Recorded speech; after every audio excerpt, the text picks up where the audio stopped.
Magandang umaga po at live mula dito sa Pag-asa Weather Forecasting Center at narito na nga ang lagay ng ating panahon ngayong huling araw sa buwan ng Pebrero, ngayong araw ng Biyernes, February 28, 2025. At sa ating latest satellite images, makikita nga natin na bahagyan ng humina itong northeast monsoon at nakakaapekto na lamang sa may bahagi ng northern and central Luzon, habang easterlies naman ang magiging dominant na weather system, particular na sa may bahagi ng malaking bahagi ng Visayas, ng Mindanao at southern Luzon. Makikita natin, base na rin dito sa ating latest satellite images, na mas malaki yung tsansa ng mga pag-ulan sa may bahagi ng Mindanao. So malaking bahagi po ng Mindanao ngayon, may mga tsansa or mas malaki yung tsansa ng mga kalat-kalat ng mga pag-ulan, pagkilat, pagkulog. Gayon din sa may bahagi ng eastern Visayas. Samantala naman sa may northern central Luzon, mga isolated light rains ang mararanasan, habang ang nalabing bahagi ng Luzon kasama yung Metro Manila, gayon din itong Calabarzon at Mimaropa at Bicol region makararanas naman ng mga isolated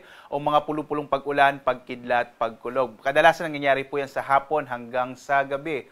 Samantala naman, wala tayong minomonitor na anumang low pressure area, wala rin tayong bagyo sa loob at labas ng Philippine Area of Responsibility. Ngayong buwan nga ng Pebrero, walang nabuong bagyo sa loob ng PAR. Kadalasan po, base sa mga records natin, yung buwan ng Pebrero, Marso hanggang Abril, pinakakakaunti yung mga nabubuong bagyo dito sa loob ng Philippine Area of Responsibility. So asahan po natin this coming weekend generally, fair weather sa malaking bahagi ng ating bansa at medyo mainit na panahon yung mararanasan, lalong-lalo na sa may area ng Southern Luzon, Visayas at malaking bahagi rin ng Mindanao. Dito nga sa Luzon, makikita natin na generally fair weather, lalong-lalo na sa may Northern and Central Luzon.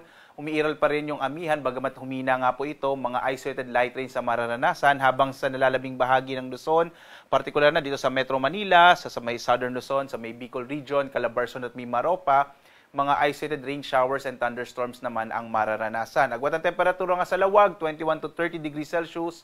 Sa Tuguegarao, 21 to 26 degrees Celsius. Sa Baguio, 14 to 23 degrees Celsius. Sa Metro Manila, 23 to 31 degrees Celsius. Sa Tagaytay, 20 to 29 degrees Celsius. Habang sa Legazpi, sa may Bicol region, 24 to 29 degrees Celsius. Dito tayo sa may Palawan, Visayas at Mindanao. Ang malaking bahagi ng Palawan ay makararanas din ng mga isolated rain showers and thunderstorms. Ngayong araw na ito, agwat ang temperatura sa Calayan Islands, 24 to 32 degrees Celsius at halos kantulad na temperatura din ang mararanasan sa Puerto Princesa, 24 to 32 degrees Celsius.